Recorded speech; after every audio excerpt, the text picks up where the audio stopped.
Punjabi radio US ਸੁਣ ਰਹੇ ਸਾਰੇ ਸਰੋਤਿਆਂ ਨੂੰ ਬਲਵਿੰਦਰ ਕੌਰ ਵੱਲੋਂ ਪਿਆਰ ਭਰੀ ਸਤਿ ਸ਼੍ਰੀ ਅਕਾਲ। ਤੇ ਜੀ ਸਰੋਤਿਓ, ਪ੍ਰੋਗਰਾਮ ਖਬਰ ਤੇ ਨਜ਼ਰ ਪ੍ਰੋਗਰਾਮ ਦੇ ਵਿੱਚ ਅੱਜ ਸਾਡੇ ਨਾਲ ਹੋਣਗੇ ਮੈਂਟੂ ਗੁਰਸਰੀਆ ਜੀ।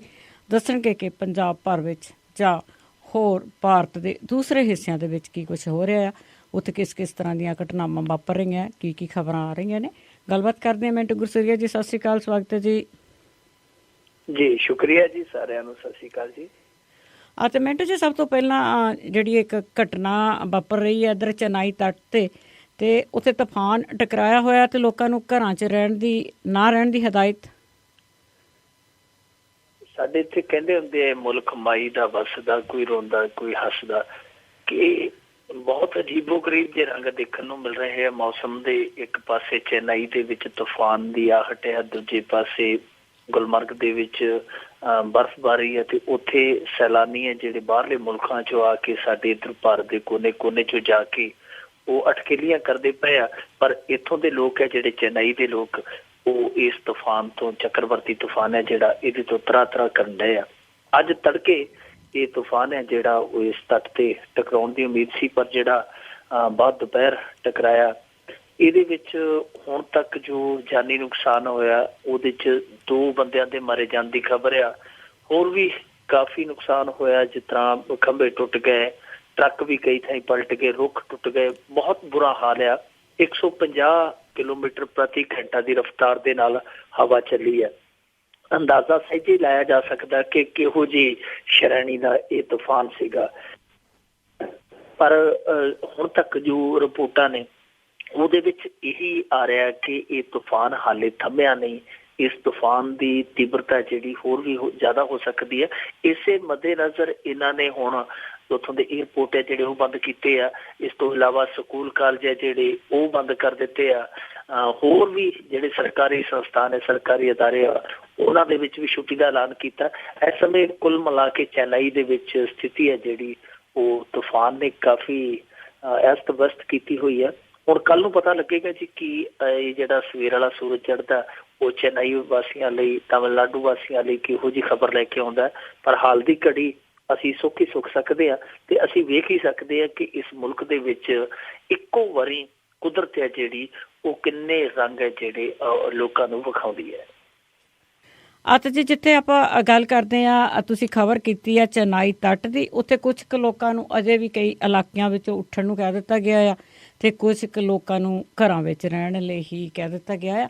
ਅੱਗੇ ਆਪਾਂ ਗੱਲ ਕਰਦੇ ਹਾਂ ਜੀ ਨੋਟਬੰਦੀ ਦੀ, ਕਿ ਜਿੱਥੇ ਜਿਹੜੀ ਨੋਟਬੰਦੀ ਆ, ਭਾਰਤ ਦੇ ਲੋਕ ਆ ਜਿਹੜੇ ਉਹ ਵਿਚਾਰੇ ਮਹਾਲ ਹੋਏ ਪਏ ਆ, ਤੇ ਉੱਥੇ ਜਿਹੜੇ NRI ਜਾਂਦੇ ਆ, ਅੱਜ ਕੱਲ੍ਹ ਕਾਫੀ ਜ਼ੋਰ ਹੁੰਦਾ ਆ, ਤੇ ਉਹਨਾਂ ਨੂੰ ਵੀ ਪੈਸੇ ਨਹੀਂ ਮਿਲ ਰਹੇ।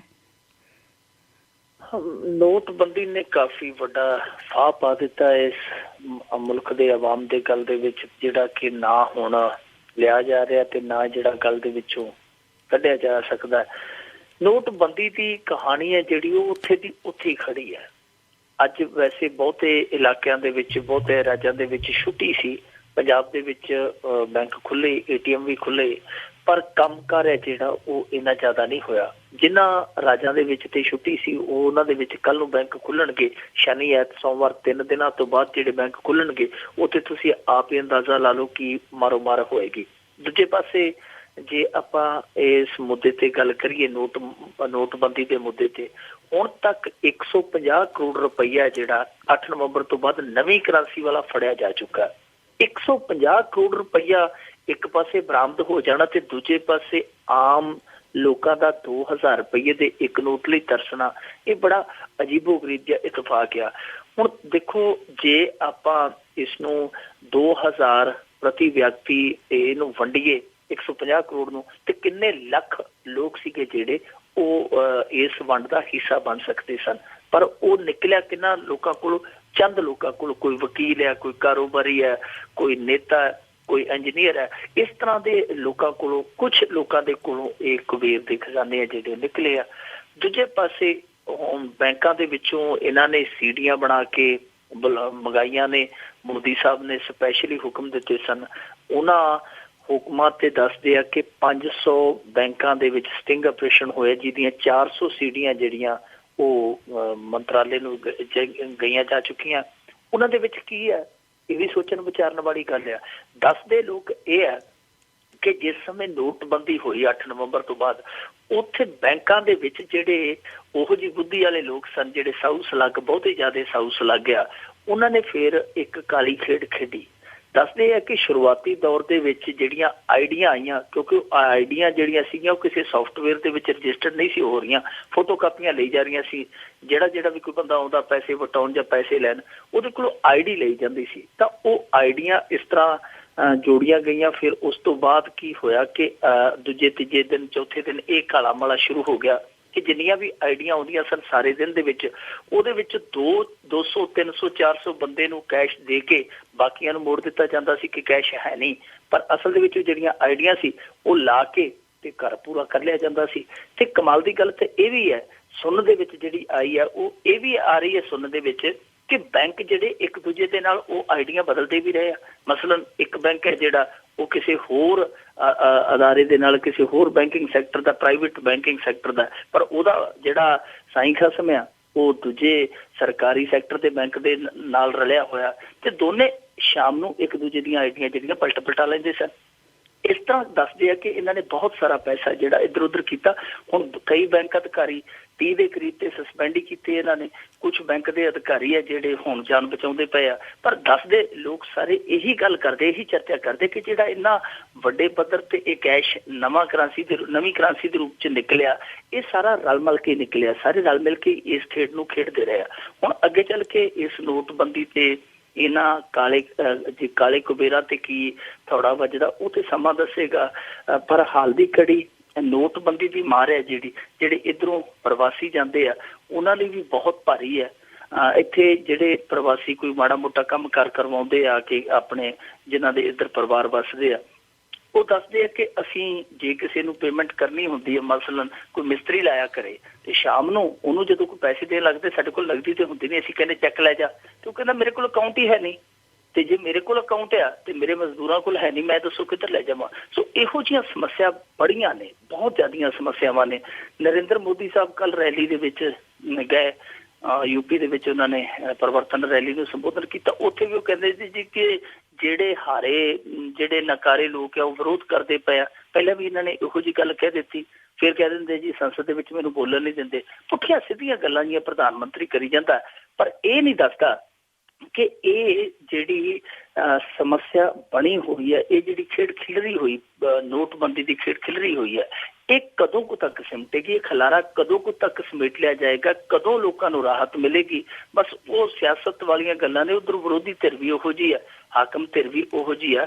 ਹਾਲ ਦੀ ਘੜੀ ਤੇ ਹੁਣ ਇਹ ਦੇਖ ਰਹੇ ਹਾਂ ਕਿ ਝੜਪਾਂ ਵੀ ਹੋਣ ਲੱਗ ਪਈਆਂ। ਅੱਜ ਬਟਾਲੇ ਦੇ ਵਿੱਚ ਕੋਈ ਪੈਟਰੋਲ ਪੰਪ ਤੇ ਸੱਜਣ ਪੈਟਰੋਲ ਭਰਾਈ ਜਾਂਦਾ ਸੀਗਾ, ਤੇ ਉਹ ਦੋਵੇਂ ਉੱਥੇ ਦੋਵੇਂ ਇੱਕ ਦੂਜੇ ਦੇ ਜਾਣੂ ਸੀਗੇ। ਉਹ ਕਹਿੰਦਾ ਕਿ ਤੂੰ ਨਗਦੀ ਦੇ ਦੇ ਮੈਨੂੰ ਤੇ ਮੈਂ ਕਾਰਡ ਆਪਦਾ ਸਵੈਪ ਕਰ ਦੇਣਾ। ਕਰਿੰਦੇ ਨੇ ਆਖਿਆ ਅਸੀਂ ਇਸ ਤਰ੍ਹਾਂ ਨਹੀਂ ਕਰਵਾਉਣਾ, ਇਸ ਤਰ੍ਹਾਂ ਤੇ ਹੋਰ ਵੀ ਦੂਜੇ ਵੀ ਗਾਹਕ ਆ ਕੇ ਕਰਨਗੇ, ਤੇ ਉਹ ਗੁੱਸੇ ਦੇ ਵਿੱਚ ਆਏ ਨੇ, ਉਹਨੇ ਕਰਿੰਦਿਆਂ ਦੇ ਉੱਤੇ ਟਰੈਕਟਰ ਹੀ ਚੜਾ ਦਿੱਤਾ। ਇਹੋ ਜਿਹੀਆਂ ਗੱਲਾਂ ਸਾਹਮਣੇ ਆ ਰਹੀਆਂ।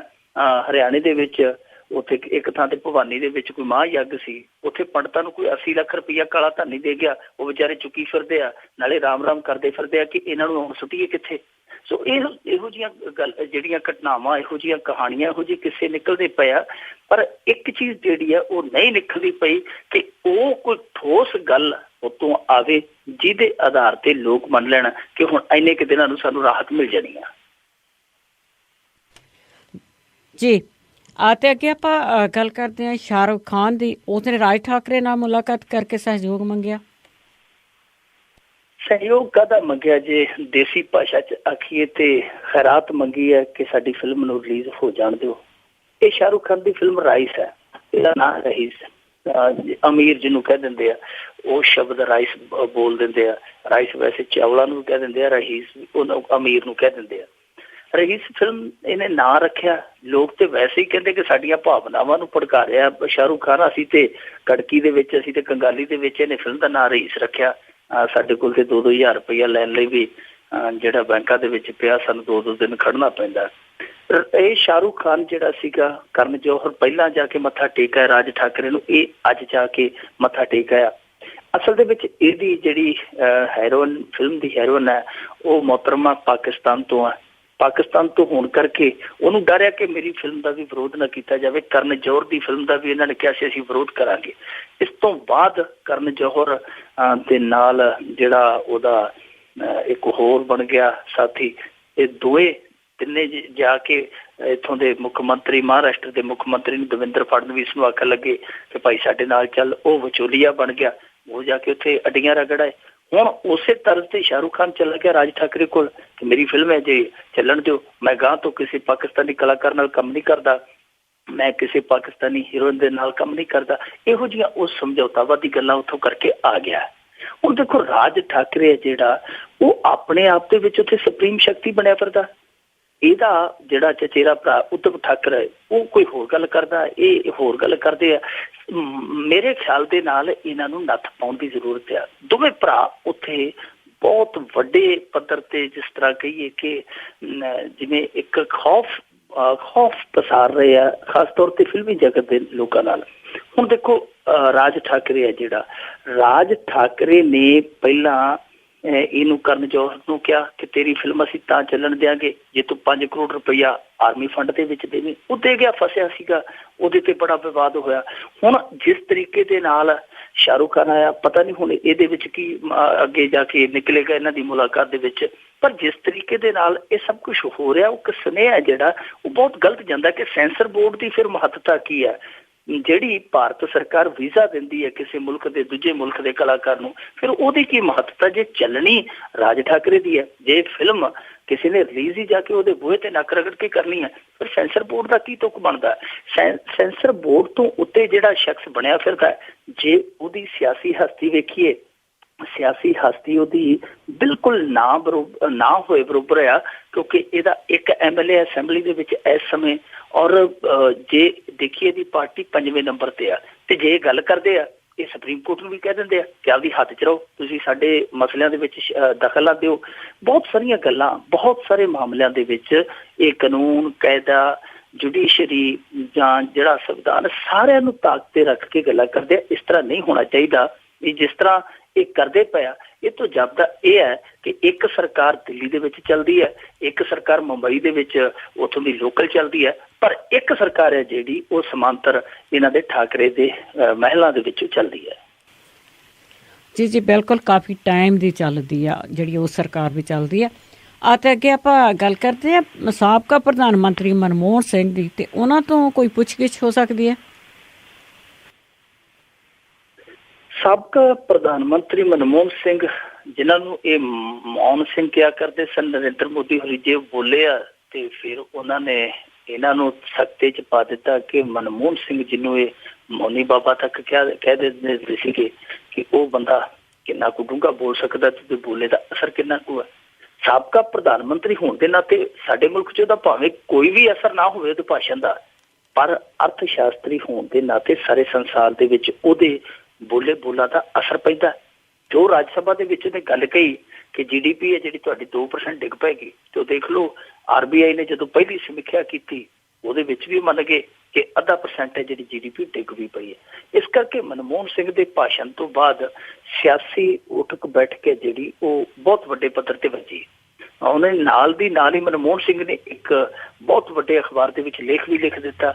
ਲੇਖ ਨੇ ਵੀ ਇਹਨਾਂ ਦੇ ਵਿੱਚ ਕਾਫੀ ਹਲਚਲ ਮਚਾਈ ਸੀਗੀ।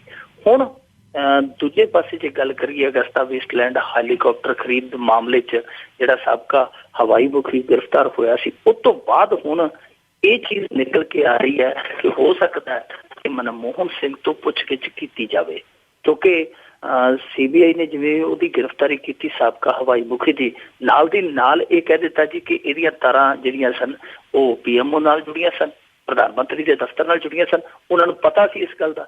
ਹੁਣ ਜੇਕਰ ਇਹ ਗੱਲ ਕਹਿੰਦੀ ਹੈ, ਕੋਈ ਵੀ ਪੜਤਾਲੀ ਏਜੰਸੀ ਇੰਨੀ ਗੱਲ ਕਹਿੰਦੀ ਹੈ ਕਿ ਫਲਾਣੇ ਦਫ਼ਤਰ ਨੂੰ ਪਤਾ ਸੀ, ਤਾਂ ਇਹਦਾ ਮਤਲਬ ਕਿ ਫਲਾਣੇ ਦਫ਼ਤਰ ਦੇ ਮੁਖੀ ਨੂੰ ਪੁੱਛਗਿੱਛ ਲਈ ਬੁਲਾਇਆ ਜਾ ਸਕਦਾ। ਹੁਣ ਬੁਲਾ ਵੀ ਸਕਦੇ ਅੱਗੇ ਇੱਕ ਇਹੋ ਜਿਹੇ ਮਾਮਲੇ ਦੇ ਵਿੱਚ ਮਨਮੋਹਨ ਸਿੰਘ ਤੋਂ ਪੁੱਛਗਿੱਛ ਹੋਈ ਆ, ਪਰ ਉਹ ਜਿਹੜੀ ਪੁੱਛਗਿੱਛ ਸੀ ਉੱਥੇ ਦੀ ਉੱਥੇ ਹੀ ਠੱਪ ਹੋ ਕੇ ਰਹਿ ਗਈ। ਹੁਣ ਜੇ ਇਹ ਵੀ ਪੁੱਛਗਿੱਛ ਹੋਏਗੀ ਮਨਮੋਹਨ ਸਿੰਘ ਦੀ, ਤਾਂ ਇਹ ਵੀ ਇੱਕ ਹੋ ਸਕਦਾ ਕਿ ਖਾਨਾ ਪੂਰਤੀ ਬਣ ਕੇ ਰਹਿ ਜਾਵੇ, ਨਿਕਲੇ ਇਹਦੇ 'ਚ ਕੁਛ ਵੀ ਨਾ। ਪਰ ਇਹਦੇ ਨਾਲ ਇੱਕ ਜਿਹੜੀ ਟਾਈਮਿੰਗ ਨੂੰ ਲੈ ਕੇ ਸਵਾਲ ਉੱਠਦਾ ਉਹ ਬੜਾ ਲਾਜ਼ਮੀ ਹੈ, ਉਹ ਬੜਾ ਵਿਚਾਰਨ ਵਾਲਾ ਨੁਕਤਾ ਹੈ। ਕਿਉਂਕਿ ਦੇਖੋ ਜਿਵੇਂ ਹੀ ਮਨਮੋਹਨ ਸਿੰਘ ਬੋਲਿਆ, ਜਿਵੇਂ ਹੀ ਮਨਮੋਹਨ ਸਿੰਘ ਦੇ ਉਸ ਬਿਆਨ ਨੇ, ਉਸ ਭਾਸ਼ਣ ਨੇ, ਉਸ ਲੇਖ ਨੇ ਹਲਚਲ ਮਚਾਈ। ਤਿਵੇਂ ਹੀ ਨਾਲ ਦੀ ਨਾਲ ਇਹ ਪੜਤਾਲੀ ਏਜੰਸੀਆਂ ਜਿਨ੍ਹਾਂ ਦੇ ਬਾਰੇ ਸੁਪਰੀਮ ਕੋਰਟ ਤੱਕ ਕਿਹਾ ਜਾ ਚੁੱਕਾ ਕਿ ਫਲਾਣੀ ਪੜਤਾਲ ਏਜੰਸੀ ਹੈ ਜਿਹੜੀ ਉਸ ਪਿੰਜਰੇ ਦਾ ਤੋਤਾ ਹੈ, ਤੇ ਉਹਦੇ ਵੱਲੋਂ ਹੀ ਇਹ ਐਲਾਨ ਹੋ ਜਾਂਦਾ ਕਿ ਪ੍ਰਧਾਨ ਮੰਤਰੀ ਤੋਂ ਪੁੱਛ ਕੇ, ਸਾਬਕਾ ਪ੍ਰਧਾਨ ਮੰਤਰੀ ਤੋਂ ਪੁੱਛ ਕੇ ਹੋ ਸਕਦੀ ਹੈ। ਸੋ ਇਸ ਟਾਈਮਿੰਗ ਨੂੰ ਲੈ ਕੇ ਕਿਤੇ ਨਾ ਕਿਤੇ ਸਵਾਲ ਉੱਠ ਰਹੇ ਆ ਕਿ ਹੁਣੇ ਕਿਉਂ, ਕਿਉਂਕਿ ਇਹ ਮੁੱਦਾ ਤੇ ਬਹੁਤ ਪੁਰਾਣਾ ਹੈ, ਇੰਨਾ ਪੁਰਾਣਾ ਹੈ ਮੁੱਦਾ ਅਸਲ ਦੇ ਵਿੱਚ ਅਟਲ ਬਿਹਾਰੀ ਵਾਜਪਾਈ ਸਰਕਾਰ ਵੇਲੇ ਸ਼ੁਰੂ ਹੋਇਆ ਸੀ। ਕਿਉਂਕਿ ਜਿਹੜੀ ਅਗਸਤਾ ਵੇਸਟਲੈਂਡ ਹੈਲੀਕਾਪਟਰ ਦੀ ਜਿਹੜੀ ਖਰੀਦ ਦਾ ਇਹ ਸ਼ੁਰੂ ਹੋਇਆ ਪ੍ਰਕਿਰਿਆ ਦਾ ਜਿਹੜਾ ਸ਼ੁਰੂਆਤੀ ਪੜਾਅ ਸੀ, ਉਹ ਅਟਲ ਬਿਹਾਰੀ ਵਾਜਪਾਈ ਦੀ ਸਰਕਾਰ ਤੋਂ ਸ਼ੁਰੂ ਹੋਇਆ ਸੀ 2003-04 ਦੇ ਵਿੱਚ। ਉਸ ਤੋਂ ਬਾਅਦ ਇਹ ਨੇਪਰੇ ਚੜਿਆ ਮਨਮੋਹਨ ਸਿੰਘ ਦੀ ਸਰਕਾਰ ਵੇਲੇ, ਉਦੋਂ ਜੋ ਧਾਂਦਲੀ ਹੋਈ ਉਸ ਵੇਲੇ ਹੋਈ ਆ।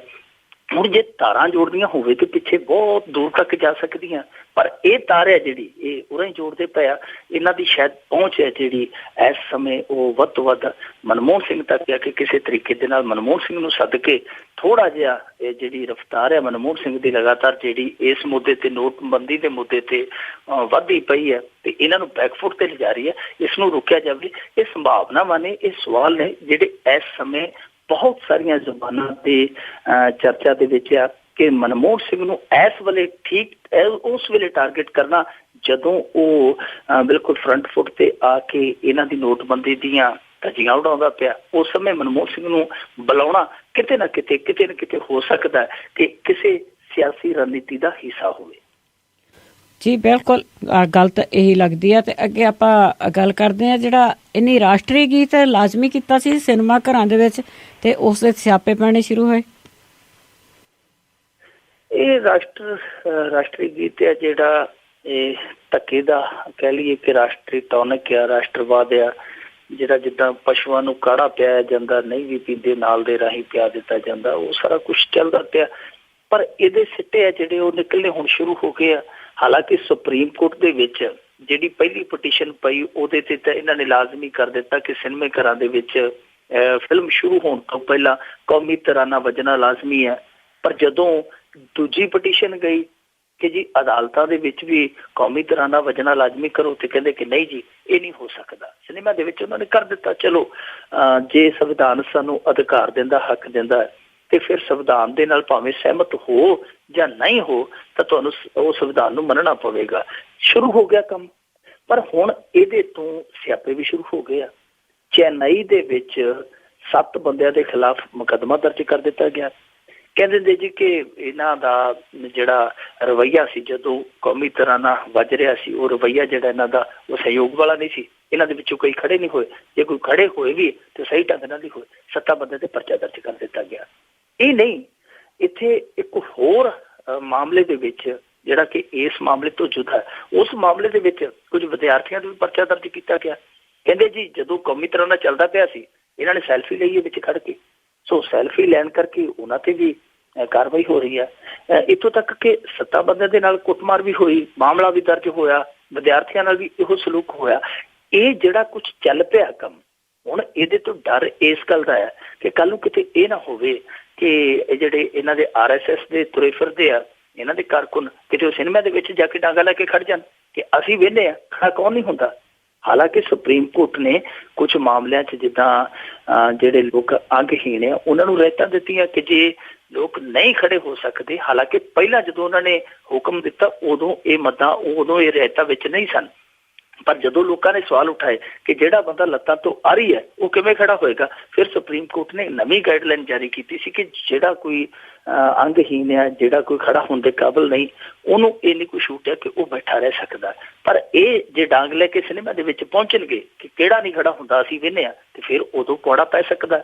ਤੇ ਉਦੋਂ ਪੁਆੜਾ ਹੋਰ ਵੀ ਵੱਧ ਸਕਦਾ ਹੈ ਜਦੋਂ ਗੱਲ ਕੱਲ ਨੂੰ ਮੰਨ ਲਓ ਫਿਰਕਿਆਂ ਤੇ ਚਲੀ ਗਈ, ਕਿਸੇ ਹੋਰ ਫਿਰਕੇ ਦਾ ਬੰਦਾ ਨਾ ਖੜਾ ਹੋਇਆ, ਇਹਨਾਂ ਨੇ ਖੜਾ ਕਰਾਉਣਾ ਚਾਹਿਆ, ਤਾਂ ਉਸ ਸੂਰਤ ਦੇ ਵਿੱਚ ਖੁਦਾ ਨਾ ਖਾਸਤਾ ਇਹੋ ਜਿਹਾ ਕਿਤੇ ਟਕਰਾਅ ਹੋ ਜਾਵੇ, ਫਿਰ ਗੱਲ ਵੱਧਦੀ ਕਿਤੇ ਹੋਰ ਪਾਸੇ ਜਾ ਸਕਦੀ ਹੈ।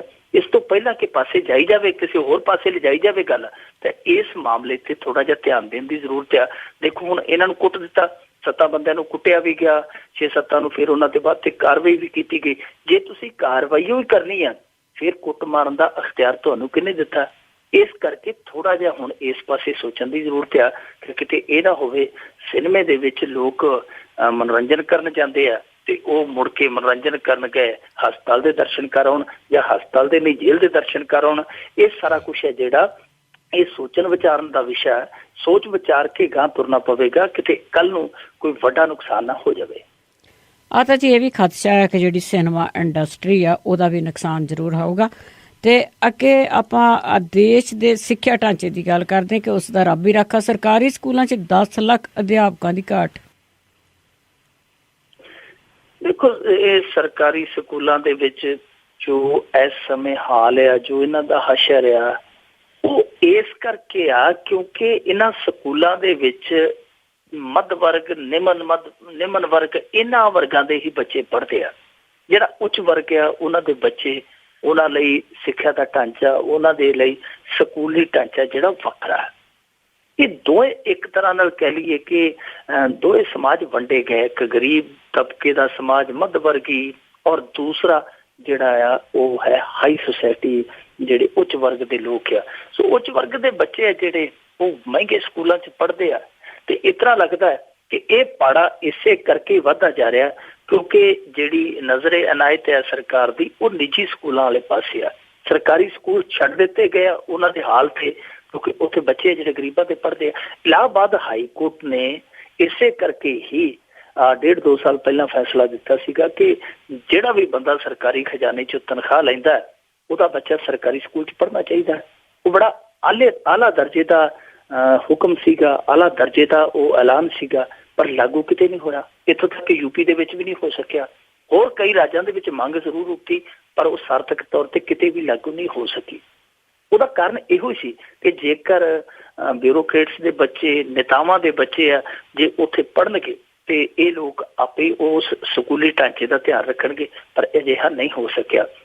ਹੁਣ ਜਿਹੜੀ ਇੱਕ ਰਿਪੋਰਟ ਆ, ਸਰਕਾਰੀ ਰਿਪੋਰਟ ਆ, ਜਿਹੜੀ ਮੀਡੀਆ ਦੇ ਵਿੱਚ ਅੱਜ ਹੀ ਪਬਲਿਸ਼ ਹੋਈ, ਮੁਤਾਬਕ ਪੂਰੇ ਮੁਲਕ ਦੇ ਵਿੱਚ 10 ਲੱਖ ਪੋਸਟਾਂ ਖਾਲੀ ਨੇ ਤੇ ਇਹ 18% ਪ੍ਰਾਇਮਰੀ ਸਕੂਲਾਂ ਦੇ ਵਿੱਚ ਪੋਸਟਾਂ ਘੱਟ ਹੈ ਤੇ 15% ਹੈ ਜਿਹੜੇ ਸੈਕੰਡਰੀ ਸਕੂਲ ਉਹ ਪੋਸਟਾਂ ਤੋਂ ਵਾਂਝੇ ਆ।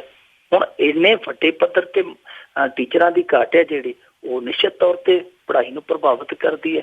ਜੋ ਮੂਲ ਸਿੱਖਿਆ ਜਿਹੜੀ ਬੱਚਿਆਂ ਦਾ ਕਹਿ ਲਈਏ ਕਿ ਅਧਿਕਾਰ ਹੈ, ਮੂਲ ਅਧਿਕਾਰ ਹੈ, ਉਸ ਅਧਿਕਾਰ ਦੀ ਪੂਰਤੀ ਨਹੀਂ ਕਰਦੀ ਕਿਉਂਕਿ ਪੂਰੀ ਸਿੱਖਿਆ ਚਾਹੀਦੀ ਹੈ ਕਿਸੇ ਵੀ ਬੱਚੇ ਨੂੰ। ਮੰਨ ਲਓ ਹੁਣ ਇੱਕ ਬੱਚਾ ਸਰਕਾਰੀ ਸਕੂਲ 'ਚ, ਉਹਨੂੰ ਅਧੂਰੀ ਸਿੱਖਿਆ ਮਿਲਦੀ ਹੈ ਜਾਂ ਸਿੱਖਿਆ ਦੇ ਨਾਂ ਤੇ ਉੱਥੇ ਬਸ ਟਾਈਮ ਪਾਸ ਹੀ ਮਿਲਦਾ। ਦੂਜੇ ਪਾਸੇ ਉੱਚ ਵਰਗ ਦਾ ਬੱਚਾ ਜਿਹੜਾ ਪੂਰੀ ਸਿੱਖਿਆ ਲੈਂਦਾ, ਜਿਹੜੀ ਆਧੁਨਿਕ ਸਿੱਖਿਆ ਲੈਂਦਾ, ਅਗਾਂਹ ਵਧੂ ਸਿੱਖਿਆ ਲੈਂਦਾ, ਤਾਂ ਇਹ ਇੱਕ ਤਰ੍ਹਾਂ ਨਾਲ ਕਿਤੇ ਨਾ ਕਿਤੇ ਵਿਤਕਰਾ।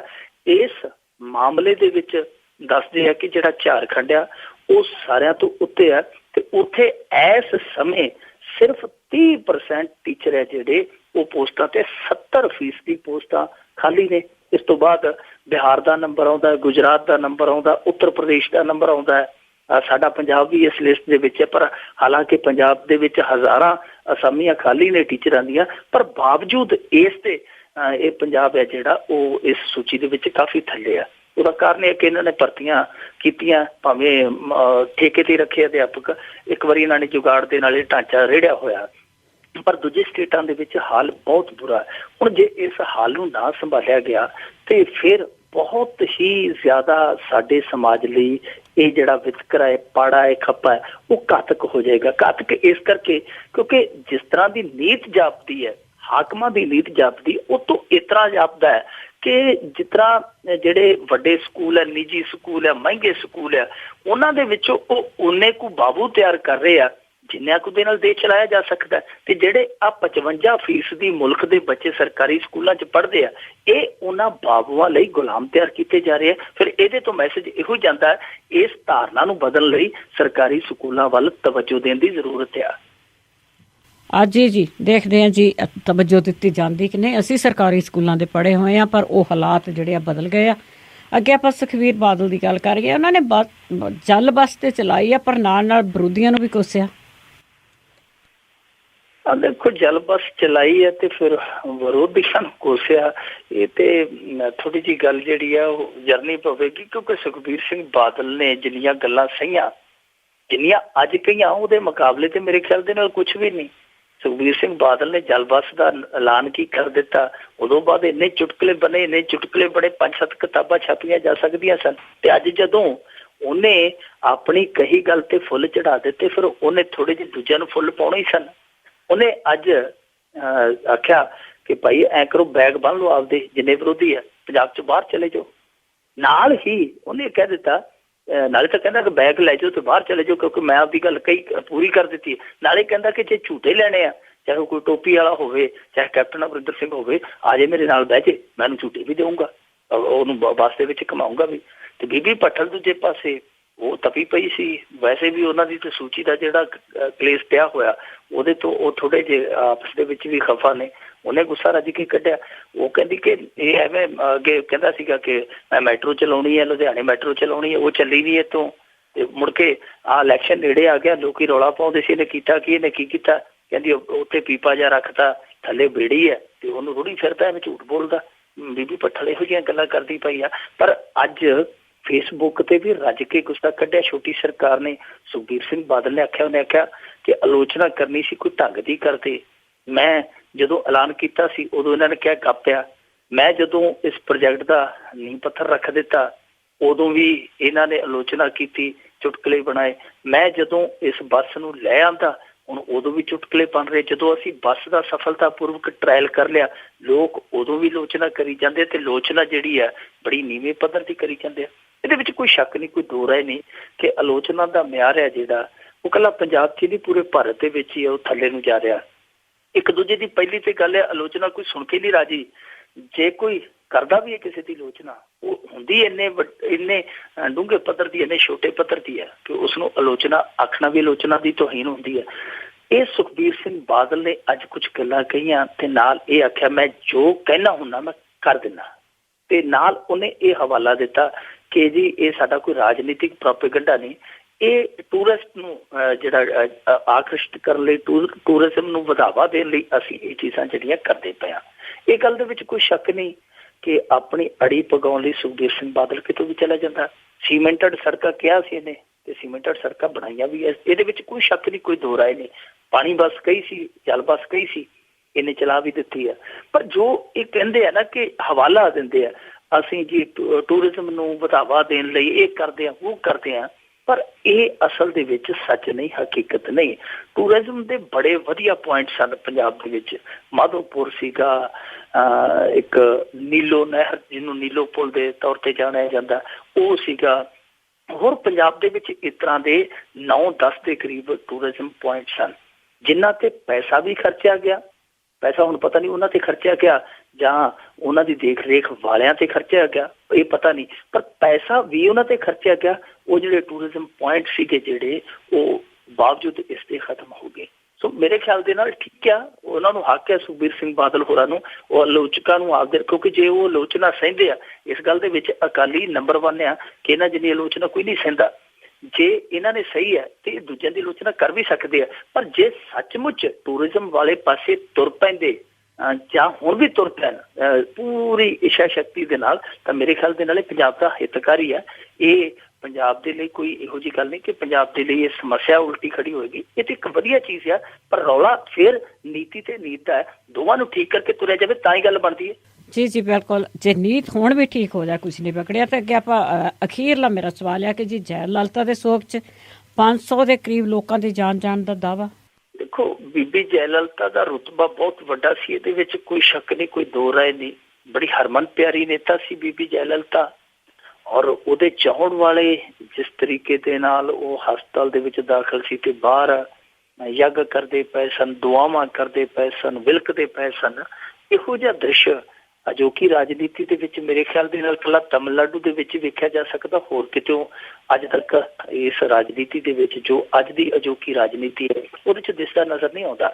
ਦੂਜੀ ਗੱਲ ਕਿ ਇਹ ਜੋ ਆંકੜੇ ਆ ਇਹ ਬੜੀ ਤੇਜ਼ੀ ਦੇ ਨਾਲ ਵਧੇ ਆ। ਗੌਰ ਕਰਨ ਵਾਲੀ ਗੱਲ ਆ ਕਿ ਜਿਸ ਦਿਨ ਬੀਬੀ ਦੀਆਂ ਅੰਤਮ ਰਸਮਾਂ ਹੋਈਆਂ ਉਸ ਦਿਨ ਗਿਣਤੀ ਜਿਹੜੀ ਇਹਨਾਂ ਨੇ ਦੱਸੀ ਸੀ ਉਹ ਲਗਭਗ 5-10 ਦੱਸੀ ਸੀ, ਫਿਰ 2 ਦਰਜਨ ਤੇ ਚਲੇ ਗਏ, ਫਿਰ 4 ਦਰਜਨ ਤੇ, ਫਿਰ 77, 100, 150, 300, 400, ਹੁਣ ਤੇ 500 ਦੇ ਕਰੀਬ ਚਲੇ ਗਈ ਹੈ। ਇਹ ਕਹਿੰਦੇ ਆ ਜੀ ਕਿ ਬੀਬੀ ਦੇ ਵਿਯੋਗ ਦੇ ਵਿੱਚ ਇੰਨੇ ਬੰਦੇ ਮਰ ਗਏ ਆ। ਦੂਜੇ ਪਾਸੇ ਇਹਨਾਂ ਨੇ ਪਾਰਲੀਮੈਂਟ ਦੇ ਵਿੱਚ ਆਪਦੀ ਅਸੈਂਬਲੀ ਦੇ ਵਿੱਚ ਮਤਾ ਵੀ ਪਾਇਆ ਕਿ ਬੀਬੀ ਨੂੰ ਭਾਰਤ ਰਤਨ ਦਿੱਤਾ ਜਾਵੇ। ਦੂਜੇ ਪਾਸੇ ਵਿਯੋਗ ਦੇ ਵਿੱਚ ਇਹਨੇ ਲੋਕ ਮਰਦੇ ਪਏ ਆ, ਉਹਨਾਂ ਨੂੰ 2-2, 3-3 ਲੱਖ ਰੁਪਈਆ ਵੀ ਦੇਣ ਡਿਆ ਕਿ ਜਿਹੜਾ ਵੀ ਬੀਬੀ ਦੇ ਵਿਯੋਗ ਦੇ ਵਿੱਚ ਮਰੇ, ਕਿਉਂਕਿ ਉੱਥੇ ਪਾਵਰ ਦੇ ਵਿੱਚ ਬੀਬੀ ਦੀ ਪਾਰਟੀ ਹੈ ਜਿਹੜੀ ਉਹ ਸਰਕਾਰ ਚਲਾਉਂਦੀ ਆ। ਉਹ ਕਹਿੰਦੇ ਆ ਜੀ ਕਿ 2-3 ਲੱਖ ਰੁਪਈਆ ਜਿਹੜਾ ਅਸੀਂ ਉਹਨੂੰ ਦਿਆਂਗੇ ਜਿਹੜਾ ਬੀਬੀ ਦੀ ਵਿਯੋਗ 'ਚ ਮਰੇਗਾ। ਹੁਣ ਇਹ ਬੜਾ ਮਸਲਾ ਪਚੀਤਾ ਜਿਹਾ। ਦੇਖੋ, ਭਾਵਨਾਵਾਂ ਜੁੜੀਆਂ ਨੇ। ਬੀਬੀ ਜੈ ਲਲਿਤਾ ਨੇ ਉੱਥੇ ਬਹੁਤ ਸਾਰੇ ਕੰਮ ਕੀਤੇ ਆ। ਉਹਦੀਆਂ ਨੀਤੀਆਂ ਨੂੰ ਲੋਕੀ ਜਜ਼ਬਾਤੀ ਹੋ ਕੇ ਬਹੁਤ ਜ਼ਿਆਦਾ ਦਿਲ ਦੇ ਕਰੀਬ ਮੰਨਦੇ ਆ ਕਿ ਸਾਡੇ ਲਈ ਬਹੁਤ ਮਹਾਨ ਨੇਤਾ ਸੀਗੀ। ਅੰਮਾ ਉਹਨੂੰ ਕਿਹਾ ਜਾਂਦਾ ਜਿਹੜਾ ਆਪਣੇ ਬੱਚਿਆਂ ਦਾ ਬਹੁਤ ਖਿਆਲ ਰੱਖਦੀ ਹੈ, ਖਾਸ ਤੌਰ ਤੇ ਔਰਤ ਬੀਬੀ। ਸੋ ਉਹ ਬਹੁਤ ਭਾਵਨਾਤਮਕ ਤਰੀਕੇ ਦੇ ਨਾਲ ਜੁੜਾਵ ਦੇ ਵਿੱਚ ਸਨ ਜਿਹੜੇ ਉੱਥੋਂ ਦੇ ਤਾਮਿਲਨਾਡੂ ਦੇ ਲੋਕ ਸੀ। ਪਰ ਏਡੇ ਵੱਡੇ ਪੱਧਰ ਤੇ ਮੌਤਾਂ ਹੋਣੀਆਂ ਔਰ ਉਹਨਾਂ ਨੂੰ ਇਸ ਤਰੀਕੇ ਦੇ ਨਾਲ ਮੁਆਵਜ਼ਾ ਮਿਲਣਾ, ਉਹ ਕਿਤੇ ਨਾ ਕਿਤੇ ਸ਼ੱਕ ਵੀ ਖੜਾ ਕਰਦੀਆਂ। ਹੁਣ ਖਬਰਾਂ ਵਿੱਚੋਂ ਇਹ ਵੀ ਆ ਰਹੀਆਂ ਕਿ ਜੇ ਕਿਸੇ ਬੰਦੇ ਨੂੰ ਹਾਰਟ ਅਟੈਕ ਹੋ ਜਾਂਦਾ ਕੁਦਰਤੀ, ਚਾਹੇ ਉਹਨੂੰ ਟੈਨਸ਼ਨ ਦੇ ਵਿੱਚ ਹੀ ਹੋ ਗਿਆ, ਤੇ ਉਹਨੂੰ ਵੀ ਇਹਨਾਂ ਦੇ ਜਿਹੜੇ ਕਾਰਕੁਨ ਆ ਉਹ ਕਹਿੰਦੇ ਜੀ ਕਿ ਆਪਾਂ ਲਿਖ ਦਿੰਦੇ ਆ ਕਿ ਬੀਬੀ ਦੇ ਵਿਯੋਗ ਦੇ ਵਿੱਚ ਮਰਿਆ। ਨਾਲੇ ਉਹਦੇ ਨਾਲ ਪਾਰਟੀ ਦੀ ਚੜ੍ਹਤ ਹੋਏਗੀ ਕਿ ਵੇਖੋ ਬੀਬੀ ਦਾ ਕਿੰਨਾ ਸਤਿਕਾਰ ਸੀ, ਬੀਬੀ ਦਾ ਕਿੰਨਾ ਮਾਣ ਕਰਦੇ ਸੀ ਲੋਕ, ਕਿ ਉਹਦੇ ਵਿਯੋਗ ਦੇ ਵਿੱਚ ਮਰੀ ਜਾਂਦੇ ਆ, ਤੇ ਨਾਲੇ ਘਰ ਵਾਲਿਆਂ ਨੂੰ ਕੋਈ 2-2 ਲੱਖ ਰੁਪਈਆ ਮਿਲ ਜੂ। ਸੋ ਇਹ ਦੱਸਦੇ ਆ ਕਿ ਉੱਥੇ ਇਹੋ ਜਿਹਾ ਕੰਮ ਜਿਹੜਾ ਹੋ ਰਿਹਾ, ਇਹ ਵੈਸੇ ਪਹਿਲੀ ਵਾਰ ਨਹੀਂ ਹੋਇਆ ਭਾਰਤ ਦੇ ਵਿੱਚ। YSR ਰੈਡੀ ਹੁੰਦਾ ਸੀਗਾ ਆਂਧਰਾ ਪ੍ਰਦੇਸ਼ ਦਾ, ਉਹ ਵੀ ਬੜਾ ਹਰਮਨ ਪਿਆਰਾ ਦਿੱਤਾ ਸੀਗਾ। ਉਹ ਮਰਿਆ ਗਿਆ 2009 ਦੇ ਵਿੱਚ, ਉਹਦੀ ਮੌਤ ਹੋ ਗਈ। 2009 ਦੇ ਵਿੱਚ ਜਦੋਂ ਮੌਤ ਹੋਈ ਤੇ ਇਸੇ ਤਰ੍ਹਾਂ ਦੇ ਜਿਹੜੇ ਆંકੜੇ ਸੀ ਉੱਥੋਂ ਵੀ ਨਿਕਲੇ। ਉਹਦਾ ਮੁੰਡਾ ਸੀ ਜਗਮੋਹਨ ਰੈਡੀ, ਉਹਨੇ ਵੀ ਆਖਿਆ ਸੀ ਮੇਰੇ ਪਿਤਾ ਦੇ ਵਿਯੋਗ ਦੇ ਵਿੱਚ ਇੰਨੇ ਮਰ ਗਏ, ਇੰਨੇ ਮਰ ਗਏ, ਇੰਨੇ ਮਰ ਗਏ। ਪਰ ਬਾਅਦ ਦੇ ਵਿੱਚ ਉੱਥੇ ਵੀ ਇਹੋ ਸਾਰਾ ਕੁਛ ਨਿਕਲਿਆ ਸੀ। ਸੋ ਠੀਕ ਆ ਕਿ ਕਿਸੇ ਲੀਡਰ ਦੇ ਨਾਲ ਲੋਕਾਂ ਦੀਆਂ ਭਾਵਨਾਵਾਂ, ਉਹਨਾਂ ਦੇ ਸਮਰਥਕਾਂ ਦੀਆਂ, ਉਹਨਾਂ ਦੇ ਜਾਉਣ ਵਾਲਿਆਂ ਦੀਆਂ ਭਾਵਨਾਵਾਂ ਜੁੜੀਆਂ ਹੁੰਦੀਆਂ। ਪਰ ਜੋ ਇਹ ਹੋ ਰਿਹਾ ਉਹ ਵੈਸੇ ਮੰਨਣ 'ਚ ਨਹੀਂ ਆ ਰਿਹਾ। ਲੋਕ ਸ਼ੱਕ ਦੀ ਨਿਗਾਹ ਨਾਲ ਦੇਖਦੇ ਆ। ਸੱਚਾਈ ਕੀ, ਹਕੀਕਤ ਕੀ ਹੈ, ਇਹ ਤੇ ਉਹ ਜਾਣਨ ਤਾਮਿਲਨਾਡੂ ਦੇ ਵਿੱਚ ਜਿਹੜੇ ਸਰਕਾਰ ਚਲਾਉਂਦੇ ਆ। ਪਰ ਲੋਕ ਇਹ ਗੱਲ ਆਖ ਰਹੇ ਆ ਕਿ ਹੁਣ ਬੀਬੀ ਦੇ ਨਾਂ ਤੇ ਜਿਵੇਂ ਪਾਰਟੀ ਵੰਡੇ ਜਾਣ ਦਾ ਖਤਰਾ ਹੈ, ਉਸੇ ਤਰ੍ਹਾਂ ਬੀਬੀ ਦੇ ਨਾਂ ਤੇ ਇਹ ਆંકੜੇ ਤੇ ਫਿਰ ਜਿਹੜੇ ਆંકੜਿਆਂ ਦੇ ਨਾਮ ਤੇ ਪੈਸੇ ਵੰਡੇ ਜਾਣ ਦਾ ਵੀ ਪੂਰਾ ਇਮਕਾਨ ਆ।